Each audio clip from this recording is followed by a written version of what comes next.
மரபு வழியை பயன்படுத்தி நில அளவீடு செய்யும் முறை தொடர்பிலான பயிற்சி பட்டறை ஊவா மாகாணத்தில் நடைபெற்று வருகின்றது. இலங்கையில் மிகவும் பழமை வாய்ந்த திணைக்களமாக நில அளவை திணைக்களம் விளங்குகின்றது. 1857 ஆண்டு இலங்கை நில அளவை திணைக்களத்தினால் தயாரிக்கப்பட்ட முதலாவது படமாக்கல் தொகுப்பு வெளியிடப்பட்டது. தொலைத்தொடர்புகள் கணிப்பொறிகள் இல்லாத காலத்தில் சாதாரண கருவிகளை பயன்படுத்தி அளவீடு செய்யப்பட்டது. நவீன தொழில்நுட்பங்கள் வருகையுடன் நவீன கருவிகளை பயன்படுத்தி தற்காலத்தில் நில அளவீடு மேற்கொள்ளப்பட்டு வருகின்றது. இதன் காரணமாக தற்காலத்தினர் மத்தியில் பாரம்பரிய முறைகளை பயன்படுத்தி நில அளவீடு செய்யும் முறை வழக்கொழுந்து போய்விட்டது.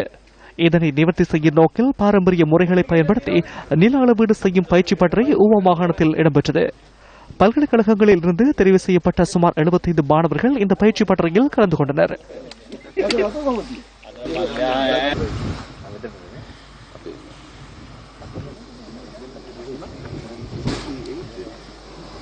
ஊவா மாகாணத்தில் பெரகலை வடக்கு, நமடுகொல்ல, நயபெத்த மற்றும் ஹெமலி ஆகிய மலை உச்சிகளில் இந்த அளவீடு இடம்பெற்றது. பழமை வாய்ந்த நில அளவை முறைக்கமைய இரவு நேரத்தில் வெளிச்சத்தினை மையமாக வைத்து முப்பரிமாண அளவீட்டினை மேற்கொள்வது தொடர்பாக மாணவர்களுக்கு விளக்கம் அளிக்கப்பட்டது.